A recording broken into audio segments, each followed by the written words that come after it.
Good morning, all you. Yeah, good morning, all you lovely people here on the 6th of the 7th, 2026, the 6th of July, and who could have guessed that this is what the time frame would be this time around. We are. I don't know if we should say running out of time. You know, when I look at the older that people get, when I see people pass away, great leaders or decent leaders, and we're just not getting things done like we would love to. But we know that we have to continue doing what we are doing in order for us to have success. So this morning we're going to look at some executive orders.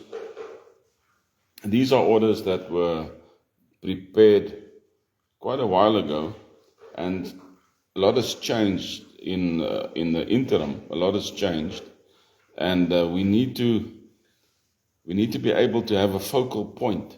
You know, it's no use just talking about things, but when the time comes, we need to be able to say, okay, this is what we're going to do, and this is how we're going to do it, and it's got to be done through an executive order. Just like in the United States, the President of the United States can only do things once it's ratified through the House and through Congress, and then he can issue an executive order. And we have to be in the same position to say, okay, this is what we're going to do. This is the Federal Alliance's decision, and we are going to ratify this through an executive order. So to all who come aboard this morning, welcome to another video of the Federal Alliance. While we're making the video, we're going to have some coffee and chat about things that are important. We can see the municipal elections coming closer and closer, as well as we can see the expediting of the armed forces to control people in certain areas when it comes to voting, etc. These guys are out to steal this election once again. We have to understand that. Andrew, good morning. And we have to be in the right place at the right time to ensure that we get things done. Now, this morning we are looking at this important aspect of making sure things are in place that will work to our benefit, right? So let me have some coffee quickly. Let's have some coffee. I've got a little bit of activity here in the house this morning. Good morning, Rudy. And we are looking at our first executive order. I did this in 2025, and even then, I didn't have all the information that I have now. These things are things that need to be discussed with the right people when the time comes. And making sure that you have the right people on board is a sticky situation. Before I do the first one, tomorrow evening, we're going to have a Zoom meeting with the Boere Adviesraad. Now, we need these guys in place as a unit to be able to negotiate with kings and with governments. We need them in place. And if we don't get them in place, then it's just a nightmare. So tomorrow evening Zoom is quite crucial for us to get this right. And I'll have to explain to them some of these principles, because I can guarantee you that a lot of these guys just don't know. They don't know. They don't know what to do.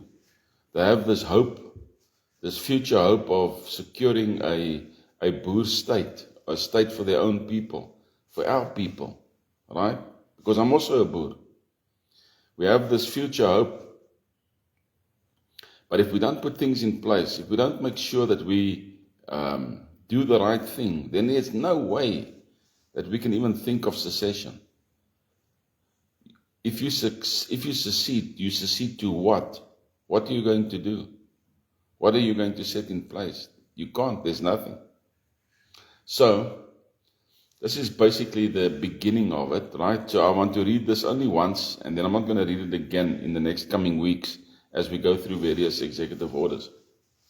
So there's executive order number so and so and so by the President of the Federal Alliance of Southern Africa, as ratified by the Federal Alliance Advisory Council. The subject, the establishment of federal alliance relations and framework for intergovernmental cooperation. Big words. Philip, good morning, Lofty, what say ye? But this is important. This is how the document is laid out. Whereas, right, the Federal Alliance of Southern Africa is a newly formed nation consisting of 12 autonomous states. Now, we are saying that we've made the change. We've made the transition. Now, this is what we're doing, right? A federal state and individual sovereign nations that have joined the alliance, each with its own governing board as defined by the Constitution of Federal Alliance of Southern Africa, whereas this be a monarchical system or a governing system by an independent sovereign nation. Whereas the Constitution of the Federal Alliance of Southern Africa provides for a federal system that ensures the respect of the sovereignty of individual states while maintaining the unity of the nation through a federal oversight government. Whereas it is crucial to establish a clear framework for the functioning of intergovernmental cooperation, resource distribution, and regulatory alignment between the federal government and the autonomous states. Now, therefore, I, President, name the President of the Federal Alliance of Southern Africa, by the authority vested in me, good morning, Mani, by the Constitution and laws of the Federal Alliance of Southern Africa, hereby order the following. An executive order is an order, right? We are now going to do this. And then we do it. That's why I've been harping on and going on about, guys, we've got lots of employment for a lot of people out there when the time comes, because we need to get this right. We can't muck about. It's not about giving speeches. It's about doing the job. It's about doing the job, right? So the first one will be the Federal Alliance Relations. Section number 1, this thing is divided into a few sections. The first section is important. Recognition of autonomy. Each of the 12 states shall retain full autonomy in areas not expressly governed by the federal law. The governing board of each state shall have authority over its internal affairs, including the regulation of education, healthcare, local infrastructure, and other non-federal matters. Establishment of the Federal Alliance Advisory Council, the FAAC, there's a lot of acronyms. The Federal Advisory Council, the Board of 10, is hereby created to promote supervisory governance of the alliance and dialogue and coordination between the federal government, international and sovereign governments, and state governments. Right. So, the FAAC shall consist of the President of the Federal Alliance of Southern Africa, the Vice President, the Federal Secretary, Federal Ambassador, Federal Minister of Internal Affairs, Federal Minister of Defense, Federal Minister of Peacekeeping, Federal Minister of General Affairs, Federal Minister of Finances, and Federal Minister of Health. Now, there are other positions here that have not yet been filled, but these will be filled at a later date. As I said here, the FAAC can incorporate more members as portfolios are established. The establishment of the Federal Alliance Advisory Council of States. Now, this is something different. This is now an advisory council for the states themselves, all right? This is the Board of 20.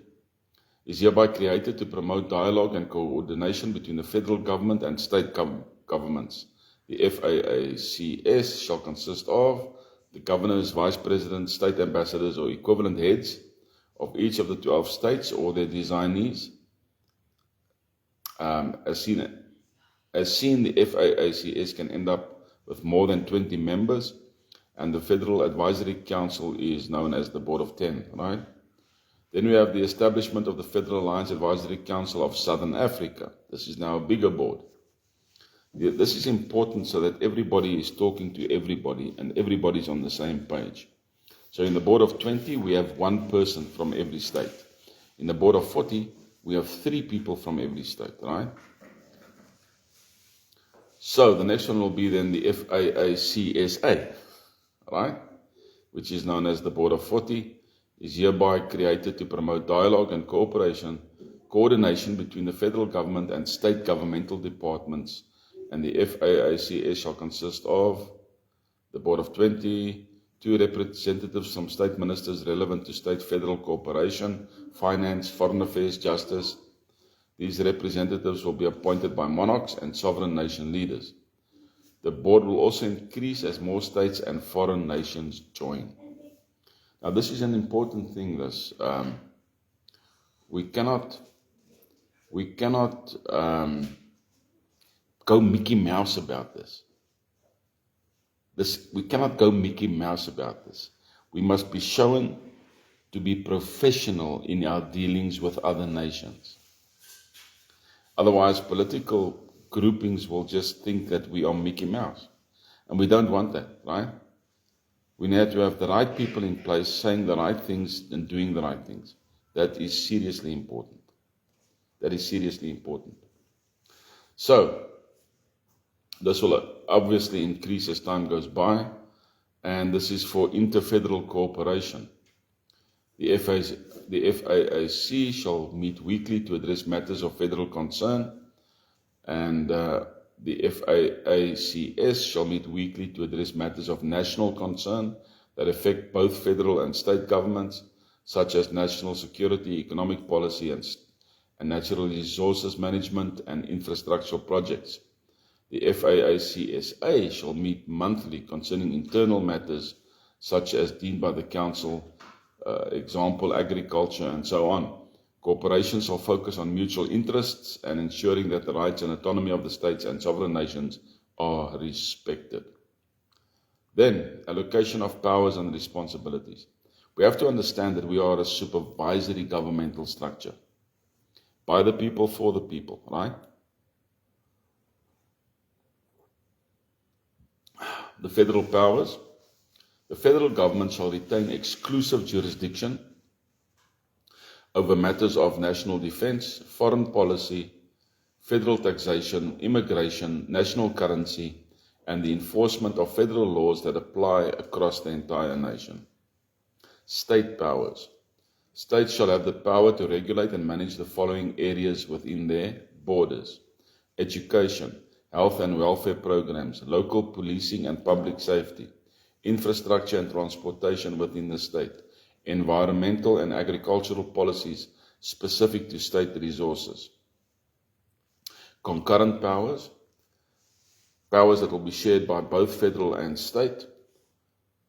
These will include, but they are not limited to, also taxation. Both federal and state taxes may be levied as per respective laws, environmental regulations that pertain to both state and federal concerns, healthcare coordination and financing for public health emergencies. Then, Section 3, the resource distribution and revenue sharing. Point number 1, the establishment of the Federal Alliance Revenue Fund, or the FARF, shall be established to ensure equitable distribution of federal resources to the states. We must, when we share or when we do, we have to do it equally well to everybody. This fund will allocate federal revenue for state-level development projects, emergency response funding in times of natural disasters, shared infrastructure projects that require federal alliance cooperation. Then we'll have a revenue sharing mechanism. A revenue sharing mechanism will be developed to ensure that states benefit from federal revenue through a formula that takes into account each state's population, size, economic needs, and geographic considerations. Some states just cannot take care of themselves, right? There's just no proper resources there or anything like that. So these things have to be taken into consideration. So obviously the Board of 40, or the FAICSA, will oversee the development of this formula in collaboration with the Ministry of Finance, right? Excuse me. Section 4, dispute resolution and enforcement. Now I'm going through these things with you so that you can understand the severity of what we need to do. Die gewigtigheid van die saak, if I can put it in the Afrikaans language. The severity of what we need to do. This is a weighty matter. Okay? It's not a willy-nilly matter. It never was and it never will be. You see, whoever brought politics into the realm of the world, which obviously we know what that is, right? First tried to eradicate the laws of God, then it tried to eradicate the laws of the kings, and then it took the power from the kings and gave it to governmental groupings that were only after power and control. And through the people, we have to take that power and control back. But we may have to do it in such a way that the world sits up and say, wait a minute, this is good. Wait a minute, this is great. This is what we want. Right? So we have resolution and enforcement. Federal Alliance dispute resolution mechanism. In the event of a dispute between the federal government and the state or among states, the Federal Alliance Advisory Council shall facilitate mediation efforts. If mediation is unsuccessful, disputes may be submitted to the Constitutional Court for final adjudication. Enforcement of federal laws. The federal government shall enforce federal laws within the states only when deemed necessary, in accordance with the Constitution and with respect for state autonomy. Any encroachment or state powers shall require consultation and agreement through the Board of Footy. Section 5, additional provisions. And I have to tell you, this is one executive order of about 25, 30 of them. All right, that's just waiting. Additional provisions, federal oversight. This is one of the most important ones. The federal government shall provide oversight on specific matters that affect the nation as a whole, including national security, foreign relations, and compliance with international treaties. This oversight shall not infringe upon the rights of sovereignty of the states. Protection of state sovereignty. Nothing in this executive order shall be construed to undermine or infringe upon the sovereignty and independence of the states as guaranteed by the Constitution of the Federal Alliance of Southern Africa. States shall continue to exercise their powers in accordance with the principles of federalism. Implementation and review. This executive order shall be implemented immediately, with a review process to take place after 1 year to assess the effectiveness of the federal-state relations framework and recommend any necessary adjustments. Then signed, then there's key elements of the thing, and so on and so forth. So that's the first one. Lofty is a mondvol, man. It's a lot. If you have to take it in from a political angle, it's a lot. It's a lot to process. But basically it boils down to, what do the boards consist of? What are their powers? What are they able to do? That's it. Just putting it in simpler terms. Who they are, what they are supposed to do, when they are supposed to do it, and how they can do it, that type of thing. With a advisory council, etc., above them to monitor disputes and that type of thing. Right? You don't just take things into your own hands. For every action, there's a consequence. Right? You know the saying, actions have consequences. And we can see in the last week's news how many different types of actions have consequences. And we can also see how they try to protect and cover up these consequences, or get rid of the consequences, by trying to make that which is wrong, trying to make that right. Okay? And the corruption and the theft just continues. So, the next one that we will deal with, let me just double click on this one quickly. That's the. See, let me just take a note that when we go through these things, there's a lot of the executive order that I will not redo, okay? Because every executive order has a certain format, whereas. So we won't go through the whole format again. So we can have a look at we can start having a look at the overall of the education system as an example. So section 1 would be comprehensive education system reform. I'll quickly go through this one, and then we'll go to number 3 next Wednesday, this coming Wednesday. So what we have is the establishment of the National Education Reform Commission, the NREC, the NERC. I see I just received a message of another farm attack. Ladies and gentlemen, we cannot allow these things to continue. There's another farm attack. We have to get serious. Okay, so we have the National Education Reform Commission. This commission will consist of education experts, policymakers, academic leaders, and civil society representatives tasked with reviewing, designing, and implementing a new national education curriculum, assessment system, and teaching methodologies. Ja, 'n paar Engelse grootwoorde. Curriculum overall. The NERC will implement a new curriculum that focuses on the following core areas: critical thinking and problem solving. This is important. You cannot sit with a nation that gets 30% to pass. You can't. Right? You'll become stupid quickly. Critical thinking and problem solving. Encouraging students to engage in analytical thinking and practical problem solving. Vocational training and technical education. Introducing vocational programs to equip students with tangible skills for the workforce. Digital literacy and STEM. Integrating digital skills, science, technology, engineering, and mathematics. The STEM, STEM. Science, technology, engineering, and mathematics. If you remove those 4 items out of your curriculum, you get a dumb population.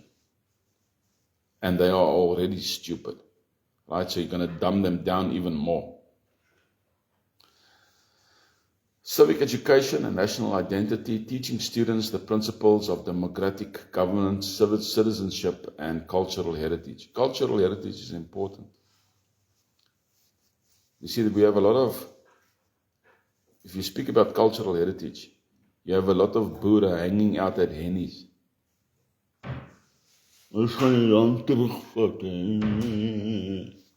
No, you're not. Right? There's no culture. Culture has gone out of the window. Culture, like, why is there a language monument in Parel in the Cape? Parel. Why is there a language monument?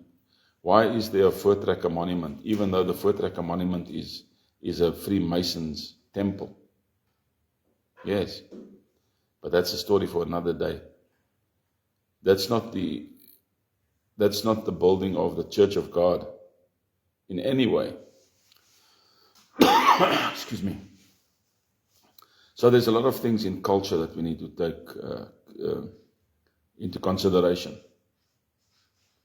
Things like what happened at Bloukrans in Vienna. What happened at Surrender Hill, other side Clarence. Things like the Bloemfontein Convention, the Sand River Convention. Cultural heritage is important. On the Zulu side, who was Chaka? Who was Dingaan? Who was Panda? What did their impis look like? What was their colors? What is their state culture? It's important. Teacher training and professional development. A comprehensive teacher training program will be established to ensure educators are equipped with modern teaching techniques, technology integration, and an understanding of the newly reformed curriculum. The NERC will develop and implement professional development initiatives. It's important. Improvement of assessment systems.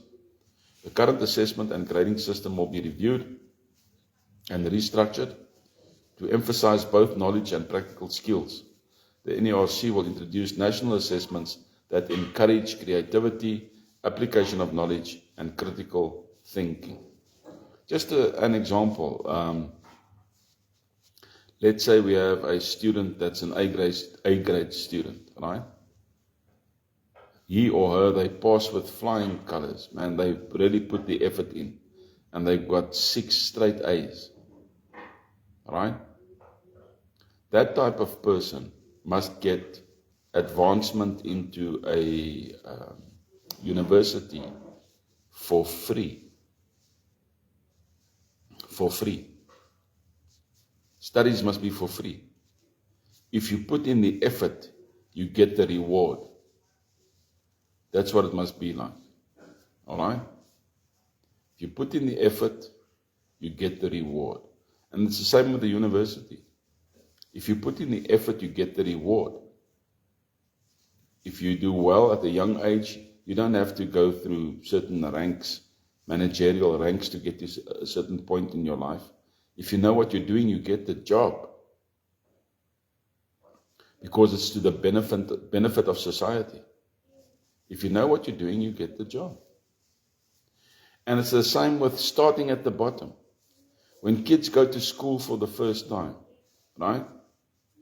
Grade R or whatever it's called nowadays. There should be no fees involved. It should be for free. You can't put that burden on young families. Kan jy net van my bietjie stil kry daar asseblief? You can't put that burden on young families to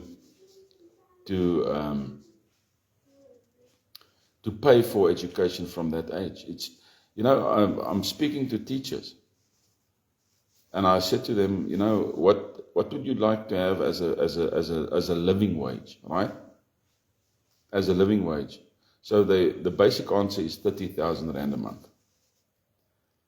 A single teacher on 30,000 Rand a month, what they're getting now today, if you're not married, a single teacher cannot have a car, a cell phone, and a rent and food with the way things are today. Especially not rent.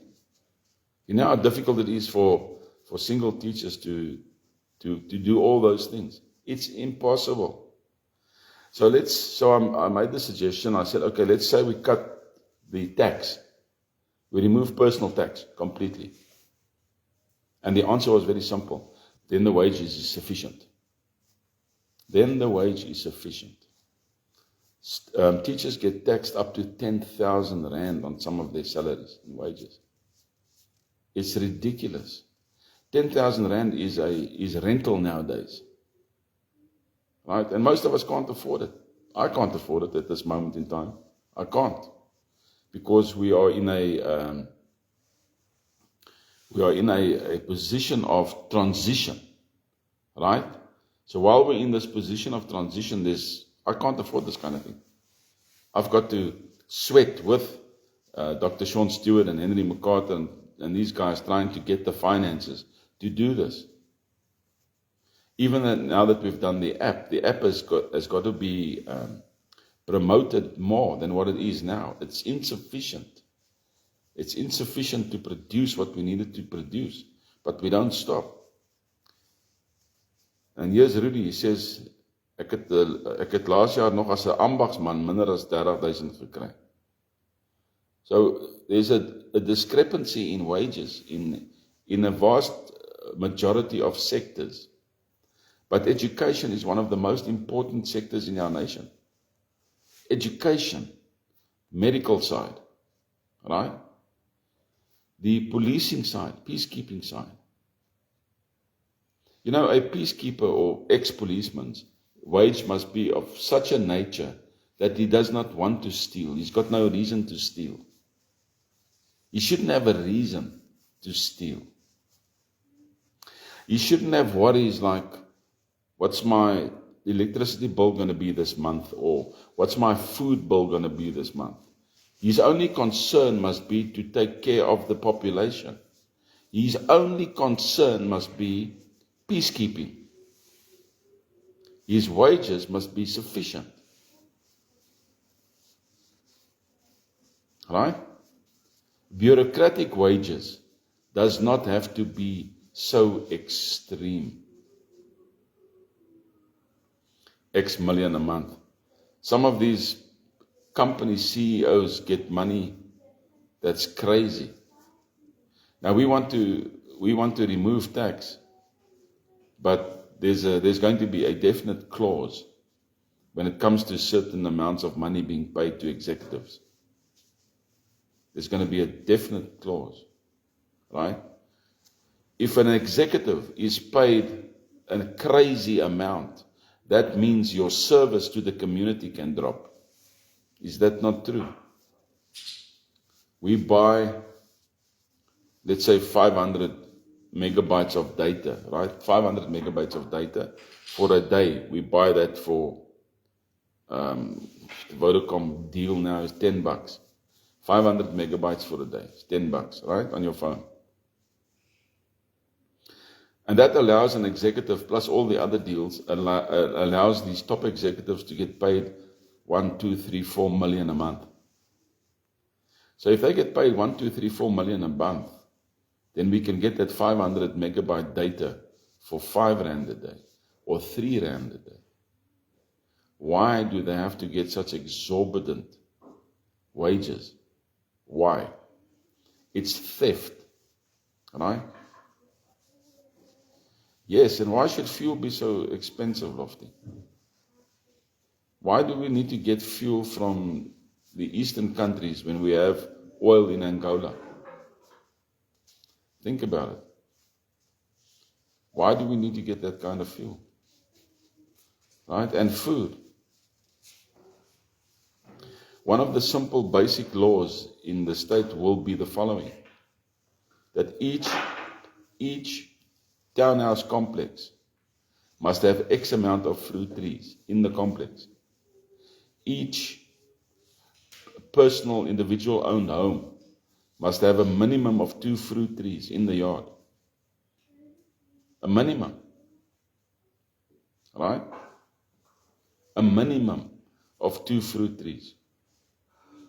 And if we only see the fruit on those trees after 5 to 10 years, that's fine. At least the next generation will see it. Electricity should just be about for free. Water should be for free. If we do things right, we can manage the budget properly. We don't have to be exorbitant. The reason why we're paying these crazy prices for all these different things is simply this: our mineral resources are being robbed. That's it. Our mineral resources are being robbed.